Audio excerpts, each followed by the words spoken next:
Hello everyone, I'm Captain Logan, and this time you made me watch, or somebody made me watch, The Medallion, starring Chackie Chan from 2003. 2003 is one of my absolute favorite years. Unfortunately, there's some crazy schlock action stuff that came out that year, like The Medallion, which is unlike anything I have ever seen before.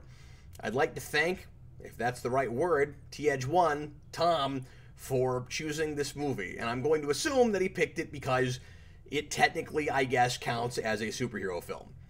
That is maybe kind of debatable, because Chackie Chan in this movie is a cop, and he doesn't just go save people of his own accord, but he does have powers, at least by halfway through the movie, and he keeps getting random powers throughout the film, a la kind of Superman 2 with Richard Lester, and by the end of the movie, I'm going to assume that he's going to just keep finding out he has powers he didn't know about, because he's essentially a god at the end of the movie. Not even essentially. He's pretty much just said to be a god, and I don't know if he keeps being a cop. He runs off at the end. I'm just going to start at the end. He runs off at the end. I'm gonna spoil this movie, by the way. He runs off at the end, and because he's got super speed, with his girlfriend, or I guess would-be girlfriend, will probably become his girlfriend, used to be a girlfriend, slaps him a lot, doesn't like, or has issues with him. I don't entirely understand what they are, because we don't learn anything about Chackie Chan's character in this movie. Eddie, because, you know, that sounds like, because Chackie Chan looks like an Eddie. And then after a bunch of outtakes with the movie, we see the both of them flying. So, yeah, they're still getting superpowers. Maybe they go get costumes and become superheroes. I don't know. This is the most expensive at the from the time anyway Hong Kong movie ever made. In 2003, this is the most expensive movie in Hong Kong, apparently, at $35 million, and it barely broke even. It made like 34 something.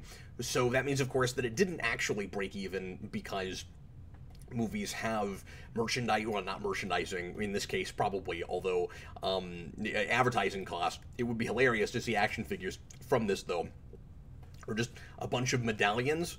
So you could have like two halves of medallion, and then give them to a little kid and tell him he's the chosen one, and just let him run around and pretend like he's resurrecting people, because that's what this thing does. Like every 1,000 years, I guess. I think it's every 1,000 years. It's always 1,000 years with a thing like this, right?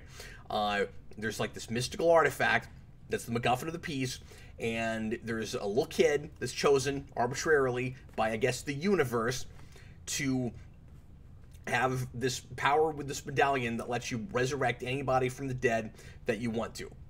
And that's what ends up happening to Chackie Chan halfway through the movie, after he dies from drowning in a big metal storage container. I'm getting ahead of myself. I'll get to all of that in just a minute. First, I want to mention that, yeah, I am going to be forced to review this eventually, because it is an English language film, even though it is also a Hong Kong movie, which was very confusing watching it, because there are places where it's dubbed like it was filmed in Chinese or another foreign language, and dubbed with the English over it, and the majority of the movie does not have that. And I could not figure out for the life of me why. For a minute, it looked like kind of a Power Rangers thing, where maybe we were using footage from some other movie and splicing it together with stuff shot with an American production. This is not an American production, even though the American version is apparently the only version that exists. So there was, I guess, supposed to be other versions that would be dubbed in other languages, but those are not around anymore. According to, I was just reading about this on Wikipedia. I guess there was an editor's commentary that broke some of this down. The only person that could be bothered to show up for the commentary for this movie was the editor. And so I'm watching this and I'm like, but then how come there are scenes where Chackie Chan is being dubbed over, and in sometimes the same scene with characters that are clearly speaking in English? So it's not a Power Rangers thing. There are, by the way, other Power Rangers comparisons that I will probably make with this movie, but it isn't that. It's almost as if we shot both things, like an American version and a Japanese, pardon me, and I was thinking Japanese because of Power Rangers, an American version and a Hong Kong version, and then we just merged them because maybe we just didn't have enough footage or something where, like, you know, some sides of it we didn't shoot enough. That's not what happened. Apparently, it was the script was changed after the movie was shot to take out all of the explanations of what the villain's actual plan is. And of course, I spent the whole movie wondering what exactly he was after and why. It's because they took it out of the movie, apparently, according to this, to focus more on the medallion itself. So to make it more of a MacGuffin plot than it was already. And I wonder if any of Jackie Chan's characterization of the Eddie character and his background with his girlfriend and his background with his cop partner were also taken out, because there's hardly any of that there either. So Jackie Chan is a nondescript cop who is a guy named Eddie, who is essentially Jackie Chan. And a lot of the movie is like you'd expect with a lot of Jackie Chan movies, just a lot of excuses for fisticuffs and chases and action scenes. A whole lot of martial arts, but not until after the first couple of sequences I started wondering if we were ever going to get to any martial arts at all. And so I guess before I get into much plot stuff and the just very bizarre story choices and stuff made in this movie, I'll start with the action. It's dull and boring most of the time. Jackie Chan does some cool stunts here and there, but it's nothing like his most exciting work. And when what little Jackie Chan I've seen, I'm gonna assume that it isn't. I spent the entire time wishing I could just watch Rumble in the Bronx again. And there's one scene that really impressed me, but it was shot horribly, just like the rest of the movie. So this was filmed by a Hong Kong director named Gordon Chan, who I think is of no relation, and it's not very good. It's not very impressive. There's a lot of like maybe this flies in Hong Kong, and I just don't understand the sensibilities because there was, you know, like we had with a lot of early 2000s stuff, places where there's too much shaky cam, but more of the problem was just a bunch of quick jump cuts and weird camera placement, stuff shot too close, and then in the editing, way too much slow down and speed up, like to a really cheesy degree. And that's the best way I can describe this movie, is that it's really cheesy. The one action scene that I liked a lot of the stunt work in anyway is Jackie Chan chasing a thug on foot in, I believe, the streets of Dublin, Ireland. Most of the movie takes place there because that was, for whatever reason, the place that the movie decided to film at. So originally it was supposed to be on Australia, and then when they changed it to Dublin, Ireland, they decided that Eddie's partner, the most obnoxious character I've seen in a movie since the sidekick in Howard the Duck, it's also not the last reference I'll make to Howard the Duck, lives in Dublin, Ireland with his wife, and for no other reason than that's where they filmed. And there's nobody in the entire movie with an Irish accent, even though they shot on location in Ireland. At least nobody I noticed. So that's kind of odd. But he's chasing this thug on foot. This is the third big action scene in the movie, after 15 minutes of what I would describe as pretty boring action with characters chasing after this kid and this medallion, and then some talking to give you some character development, which is really no development whatsoever. It's that there's two people in Eddie's past that don't like him anymore for no reason I can really readily discern. You've got my brain cells are fried. I can't even speak words anymore. You've got Eddie's ex-girlfriend who is mad at him for some reason. Maybe it's stated once offhandedly, and I just wasn't invested enough to remember, but it's basically just there to force a little drama so that she can like slap him a bunch of times, and so that later on we can like artificially manufacture some emotion from the audience so that we'll be like, oh yay, they're getting back together. And the same kind of thing happens with his partner. His partner is mad at him for leaving and not wanting to do the job anymore, and for whatever reason, he comes back and they end up being partners again. And I don't know why Eddie wants to be partners with, what's his face? What is this guy's name? Oh yes, Watson, Arthur Watson. Because that guy is completely incompetent, and he's basically Bulk and Skull from Power Rangers. That's the role that he fills in this. He is our comic relief, and nothing he does whatsoever is funny, save one line of dialogue in the entire movie that kind of could have gone to anybody. So anyway, I'll get back to this action scene that I wanted to talk about. Eddie is Eddie, Chackie Chan. I'm not going to call him Eddie. He's Chackie Chan. Chackie Chan is chasing after this guy on foot. Keep in mind that this is all still before he gets his superpowers in a supposed superhero movie. And he and this henchman are jumping, like, really high. And, like impossibly high. Before he has superpowers. And a lot of that is pretty cool. Just seeing all the jumping. But that's all I can really give the action. When you and again, too much speed up and slow down in that sequence, and then later on you start to get after we get the powers, it goes completely off the rails, where you've got Jackie Chan like spinning around almost uncontrollably on wires. We do a lot of crazy wire work stuff, and there's not just the slowdown thing there, terrible slow motion, but we also take out frames at the same time, and so it looks really silly and goofy, and it seems like we're trying to hide something. It's bizarre that this movie cost as much as it did for a Hong Kong production, because it is one of the cheapest movies I've seen in a long time, and I mean, I haven't seen a lot of things made in Hong Kong, but it's... So I don't know how this compares to other movies made there, but considering that it was kind of, passed off as an English language or American production, it looks really embarrassing.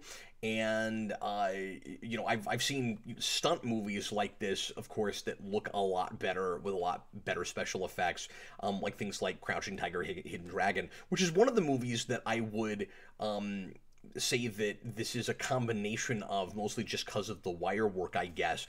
But if I had to describe this by using other movies as a reference point, I would say that it is a cross between Super Fuzz, because it's a cop who gets superpowers in a movie that cannot decide what exactly it is. In fact, I would say that that movie has even a better sense of identity than this does, but both of them are really nonsensical in internal logic and stuff, but that was a straight-up farce, and this cannot decide how comedic it wants to be, and is also, I'm jumping all over the place, relying a great deal on its score to tell you, the audience, what you're supposed to feel in any given scene. It is one of the busiest and most awkward scores I've ever heard, where it's like, here's how excited you're supposed to be right now, and here's how funny this is supposed to be. Like, it might as well have that Bulk and Skull soundtrack whenever Watson is on screen. And then it's Super Fuzz, and it's Hancock, and it's Howard the Duck, and it's Crouching Tiger, Hidden Dragon. Those are the things that it is. So I'll go down the list. We talked about Super Fuzz. If you don't know what I'm talking about, it's a very strange movie that ends on a big giant piece of fruit or something, if memory. So I can't remember now. I know it's like a boat, and I think there's like a big, I can't remember. All I remember about that movie is that there's this, is that the protagonist has superpowers, and I don't understand how exactly they're supposed to work, and it's very vague about everything, and it has a really weird, wonky structure. And there's a scene where there's a crowd full of people that are all supposed to be wearing red, but it's actually orange. That's what I remember about that movie. But I did a review, and you can go listen to it. At some point, I'm going to have to write about this, which is unfortunate. So you have then Hancock, and the reason this reminds me of that movie is because you have a character, is because it's another movie that is kind of a different thing by the middle of the movie, except it's kind of reversed from Hancock. So Hancock is, you have a guy who's got superpowers and we don't know why, and then halfway through we start to get the mythology and we find out that he is that he's a god of an old pantheon and he has amnesia and he doesn't realize that he was a god. This is the god stuff up front, where we're told that there's a medallion that gives you godlike powers, but we don't let the audience have any inkling that we're looking at a superhero origin story. And just because we have a medallion that gives you powers does not mean that our main character is going to be getting powers. And it's 45 minutes in before that happens, in an hour-and-a-half movie that is kind of more pretending like it's a James Bond kind of thing. Because Jackie Chan works for Interpol, and he's sneaking around like he's James Bond doing the secret agent thing. And then by the middle of the movie, he dies, comes back to life, and has unlimited superpowers and can be shot and stabbed, which is demonstrated in a supremely awkward comedy scene where his partner will not stop stabbing him with a knife because he's fascinated by the fact that it won't kill him, even though it clearly hurts when he gets stabbed.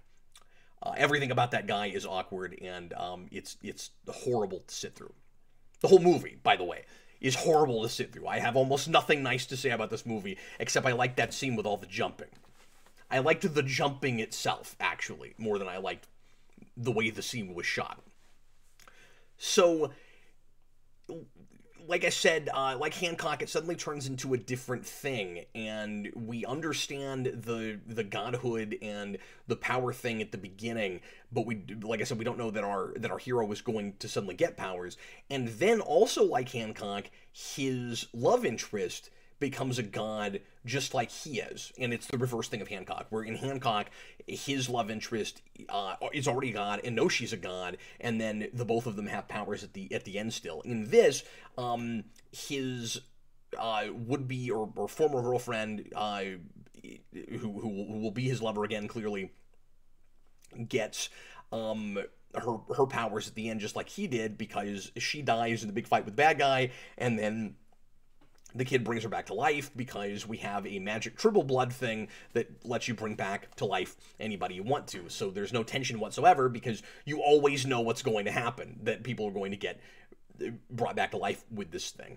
And then it's Howard the Duck, because you have that idiot sidekick who is not funny at all and absolutely insufferable and is the only thing in the movie like that. And in fact, Howard the Duck gets away with it better than this does even, believe it or not, because that at least has a sense of a heightened, stylized world to some degree. It's extremely inconsistent about it, and both of these movies are, Howard the Duck and this, are extremely wonky in their pacing and can't decide exactly what kind of movie they are. They're really disjointed, but that movie at least has this like sense of weirdness that this doesn't, except for when that guy's on screen. But they also both have that thing where they can't decide who they're for, because I would imagine that the only people that would really find any of the humor in this funny are very small children, but it's a movie with a bunch of crass humor that is really clearly not intended for children at all, so I don't know who's supposed to enjoy this. And obviously very few people did, because it didn't make any money, nobody saw it, and it has like a 17% on Rotten Tomatoes, which is not, and Rotten Tomatoes is not a thing that I like to base too much on, but usually if it's that low, it's usually that bad. Maybe not always, but this is a case where it is. I was not surprised to see that score once I saw this movie. Let's talk about absolute insane, bizarre things, shall we? The first thing we should talk about is how Jackie Chan comes back from the dead. So he is resurrected. I'm going to start with how he comes back, and then I'm going to go to how he dies, because I want to ramp up to the crazy town. So there's this kid who is almost more of the MacGuffin of the movie even than the Medallion is, and he is able to resurrect people, but only sort of. What he does is he he puts this medallion on you, and then a second version of you materializes like a ghost. And I expected Jackie Chan to start trying to pick up things, and his hands would just pass through them, but that didn't happen. What happened instead is the medallion disintegrated his original body, and now he is in a brand new body, which I've never seen before. So then I start overthinking it, and I'm like, is this a kind of existential quandary? Like, is he really? It's that kind of transporter thing where it's like, is he really the original Jackie Chan, the original Eddie? I guess he must be, because he is, you know, as consistent as they're going to be in his characterization. There's not much to this guy. He tries to do the right thing, and people dislike him for no reason until he returns from the dead, and then everybody that used to care about him cares about him again. That's a thing.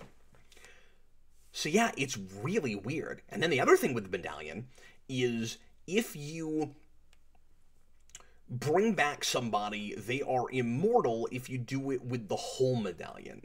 But if it's only half the medallion, they're not immortal, but they're able to do everything the person who was brought back with the whole medallion can do, and there doesn't seem to be anything different about them whatsoever, except we're told that they're not immortal. Unless the idea, and I'm not sure, is supposed to be that you can only get rid of a person that you resurrected with the medallion if you brought them back with half a medallion. Because the way we get rid of the mustache-twirling, British, stereotypical bad guy who just wants power in this, who in the original script, and actually the way they filmed it, apparently was wanting to make an army of superpowered gods. I don't know if that would make it much better, but that was his plan, and there was supposed to be like a whole human trafficking element to this, which is not in the movie at all. We're told that he can be destroyed by the medallion itself, and that's what we do at the end. Jackie Chan, I can't remember if it's him or the girl. I guess it must be him, because I think she's dead, and then at that point then we bring her back. But he shoots or throws like a pointed object of some kind, a projectile at the bad guy, whose name is Snakehead, which is really on the nose, by the way, because the medallion has like the Orin thing from the Neverending Story, where it's got like two snakes chase each other, and his name is Snakehead. So that's pretty easy. Like, the one thing Snakehead is after, that he just found out about with this book he reads at the beginning, is a medallion with snakes in it, because his name is Snakehead. Okay. He's a comic book villain. I mean, I'm going to have to review this. It sucks. Everything about this sucks. And he thanks Tom. Thank you very much, Tom, for bringing this to my attention. Good old 2003. Man, I love that year. So many great things. So much great music came out that year. That was the year I met my wife. It's such an important year to me. And just knowing this movie came out that year really drags the whole year down to me to some degree. We had Daredevil that year, which was not the greatest movie, but it was an important movie to me at the time. And just, man, it sucks. So he is destroyed by the medallion, and I don't know if that's just because he was only brought back with half, but I thought it was very strange that he could be resurrected with half the medallion, unless I missed something. Okay, so now that we know how he gets brought back to life, let's talk about how he dies. So Jackie Chan is trapped in a storage container. For all you Star Trek fans, I'll make a Trouble with Tribbles reference. Storage compartments. He's in a storage container with the Chosen One, with the kid. And they have the medallion. And the storage container ends up in the river, and it's filling up with water. And so it's this death trap situation. And you figure that Jackie Chan's going to figure out a way out of it. And then, surprisingly, he ends up dying. And that's, of course, the beginning of his origin story. And so he has to save the kid, and I guess the reason that he's supposed to be worthy of the powers, and I guess I like this okay as a plot point, he's supposed to be worthy of the powers because he does the self-sacrifice act, and he finds a way to save the kid, and he sacrifices himself. But the way he saves the kid is one of the stupidest things I've ever seen. And I've seen that film Skyscraper. You ever seen that with The Rock? This is even nuttier than some of the stuff that happens in that. Okay, so he's in the storage container, and there's several things in this container. I don't know why there's all these random objects in it. You'd think that it was just housing like one kind of product maybe, but there's a bunch of different things, I think, or at least a few different things, and one of them is a sealed in box blow up tent. It's an inflatable tent, like for kids to play in. So Jackie Chan gets this brilliant idea, and he breaks into the tent, into the box. He rips it open. This is while this container is filling up with water. And he inflates this entire thing. We're talking like, it's almost bounce house size, this thing. And he blows the entire thing up with just his lung capacity. And by the time he's finally blown it up, you know, time passes, we do some cuts. The water is almost at the top of this container. And it must have been filling up with water the entire time he's inflating it. But magically, he puts the kid inside of it, and there's no water in the inside of it, and the kid is able to breathe while this thing is filled with water, while Jackie Chan is drowning from the outside of it. That's amazing. The other most insane thing that happens in this movie, and again, it seems really tone deaf. Like I said, it's all over the place. It's sometimes really kind of farcical, but again, mostly only with that stupid partner character. Let me mention this real quick too. This has the most cringeworthy gay sexual innuendo I've ever seen, where we do that really typical oh, you don't you don't want me around anymore because you didn't like that I was always on top. And Jackie Chan's like, no, it's fine, you can be on top, please come back to me. And just everything's like the most thinly veiled, like not veiled, obvious sexual innuendo ever. And then everybody in the office is like, oh my god, are they a gay couple? And then this guy starts doing these really bizarre, exaggerated, insane facial expressions that I'm supposed to laugh at because now he's like a Japanese, like an anime cartoon character. He's like, yeah, and it's awful. And I couldn't keep watching it. Like, I had to pause the movie for a few minutes and leave and come back. By the way, yeah, my hair's wet because I had to take a shower after watching this movie. Like, there was no way around it. I was just like, ugh. And then at the end, okay, so this guy has a wife and he's married, and then at the end, there's this really curious thing. I cannot decide if they're saying that this guy is closeted gay or not, because at the end, and even if he is, I don't know why they're doing that. It's supposed to be funny or something. Like, I don't know what we're doing.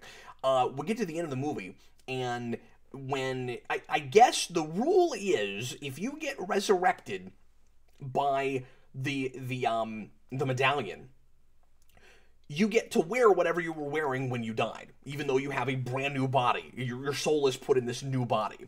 And when Jackie Chan died, he was in a morgue, so he was naked. And I assumed he was naked because, of course, if you were suddenly rematerialized in a brand new body, it wouldn't give you clothes. But apparently it does. And then Watson, the partner, goes, well, to the girlfriend, well, what is her name? Does anybody care? Nicole? Well, at least when, he you know, at least you came back with clothes. He goes, when, he's just fixated on this. He goes, when Eddie came back, he was stark naked. Not that I minded, of course. And I'm just like, but you're married? Like, I thought you were a heterosexual guy, and the whole reason that you were embarrassed earlier was because of that. But now we're getting this weird, like, sense that maybe you are gay, and, like, I don't understand. And there's a lot of crass humor to, like I said earlier, kind of, bathroom stuff that's just not funny. There's a whole thing with them in the morgue where, like, he pulls, after Jackie Chan gets his new body, the partner pulls up his blanket to look at his crotch, and it's just like, have a little class. The other thing this movie reminds me of is that dreadful movie with what's his face, Deadpool guy, and Jeff Bridges, called R.I.P.D., which is a comic book movie, but luckily does not count as a superhero movie, so I won't ever have to do a rewind on that. Ryan Reynolds. That is a terrible movie. This has elements of that as well. I also, real quick, before I get to the other most insane thing in this movie, I'm almost done. I didn't mention the other thing that this has in common with Howard the Duck. It's the only other superhero movie I've ever seen where, at the end of the movie, for no good reason at all, suddenly our hero, I guess in this case it's just the sidekick, but it's the same archetype, it's the same kind of character, is flying around in a biplane, flying around in a biplane he doesn't know how to operate.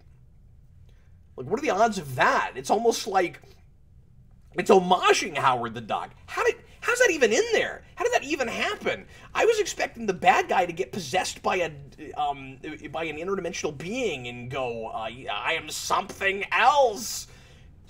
I can't even believe that the biplane thing from Howard the Duck is in there. And that felt like such a everything in the kitchen sink kind of thing. And it's just like, here's something that we have access to. Let's throw it in the movie. It's exactly the same thing here with exactly the same kind of exaggerated, nutso, but not funny at all cartoon character. Okay, so the other craziest thing that happens in the movie is you get to the end, and there's an obligatory, like, hot chick cat fight with I can't remember now. I guess there's like a lady henchman maybe, and is it our main female character, Nicole? I can't even remember who it's with now. I think it's her and somebody who's working for the bad guy. And I think that's a character that we've hardly seen through the movie, and it's just we have to throw that in there. Again, who is this for? I don't know. So at the moment where I'm going, oh god, here it comes. We got to have the obligate. I was thinking cat fight. And the stock rock music comes in, and it begins with a cat meow sound, with like a roar. What? It's terrible. The song that we're left with at the end of the movie, like the last thing we hear before we get to the outtakes, I even have to think about the outtakes, is, I can't remember if it was an actual Avril Lavigne song, but it was that kind of song. And it's a song that I remember from that period. That's like a pop, chick rock, early 2000s kind of song. And it doesn't fit with this material at all. Like, it's just out of nowhere. It has like a Smallville beat at the end with that choice of popular music. It's really weird. I don't know why that was chosen at all. And the music in this is all over the place, like I said, even in the score. But there's another, I can't even say popular, because it was a song I'm sure nobody's ever heard before. Maybe it was made for this, that was kind of just screaming, this is a superhero movie, where Jackie Chan's figuring out his powers, and I haven't even really talked too much about what his powers are. It's all the really typical stuff. He gets super speed, which he learns he can do. I'm jumping around again. He gets super speed, which he learns he can do when he and his partner decide that his partner's family is probably in danger because the bad guy is looking for Eddie, and that means that he must be sending bad guys to the partner's house. And just in the moment, they have this thought, and so now, of course, that's what has to happen, because it's like they've read the script, right? So he's in a big hurry, and he runs downstairs, and suddenly he's got super speed. He runs really fast, and then he's at the bottom of the stairs. Oh wow, cool! I got super speed. And I assume pardon me, I assume in the moment that it's the movie contriving him learning he has super speed so that he can then use it, right? And then the next thing he does is he gets on a motorcycle and he rides the motorcycle to the guy's house. And he does use super speed a little bit in the house. But I can't believe that. If you're going to contrive that in that moment, why wouldn't you super speed there? Like, I get that he's got to bring the guy with him because it's his family, but I would think that it would be more urgent, like, even if you're not going to carry him, it'd be more urgent that you get there fast. So why wouldn't you just run there if you've got super speed? Is ridiculous. And he can take, like, bullets and things, and he can fall from high places and not get hurt, but he kind of pulls himself back together like a cartoon character with a bun. We spent a lot of time with, like, muscles popping and stuff, because hilarious. Okay, so last thing I'll mention, you get to the outtakes, and it looks like as awkward of a production as it is a movie to me. And you got things like Chackie Chan and the director, and whoever was directing him in these scenes had no accent at all, and I'm assuming was probably the second unit director. I don't know that for sure, but I'm assuming that Chan, the director, has an accent because he's from Hong Kong. And English cannot be his native language.